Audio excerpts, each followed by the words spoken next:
Rizky Riyadi, pria berusia 28 tahun ini harus kehilangan sepeda motornya di pinggir usai ditinggal sebentar karena ingin membuang air kecil.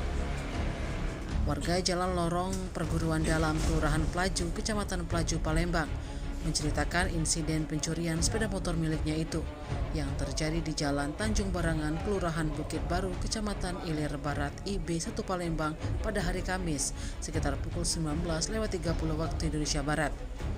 Bermula saat ia membuang air kecil di pinggir Jalan Tanjung Barang, Kecamatan Ilir Barat 1 Palembang.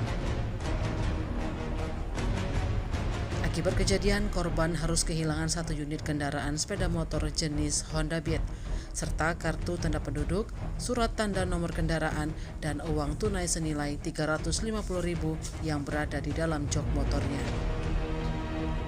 Laporan korban sudah diterima oleh petugas piket SPKT Polrestabes Palembang terkait tindak pidana curanmor R2 berdasarkan pasal 363 KUHP.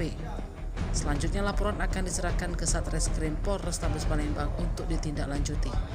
Kak, bisa dijelasin kronologi cak mana ke awalnya dong? Kronologi itu posisi itu lagi nak kencing ya. Nah, pas lagi nak kencing tuh tiba-tiba ada bunyi motor dari belakang tuh.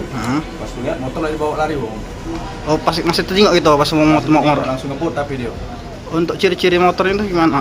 Orangnya malingnya tuh? Pakai helm, Bang. Oh, Pakai helm kan? rame. Iya, pakai metik ungu. Dua motor masuk. Oh, 2 motor. Iya. Motor sudah kita kunci stang gimana? Masih di situ lah, posisi samping tuh lah kan. Oh, kunci masih tercantol Iya. cantol gitu tuh. Samping tuh lah di situ. Kita nak ngapain di situ? Pas nak kencing aku. Oh, kencing. Tak tahan lagi kan, pas kencing di sampah-sampah itu. Itulah terjadi di situ lah. Izin lihat ini. Motor baru gak ya? Iya, Baru berapa bulan? baru jalan sebulan. Berjalan sebulan. Tim Liputan Sumsel Update TV melaporkan.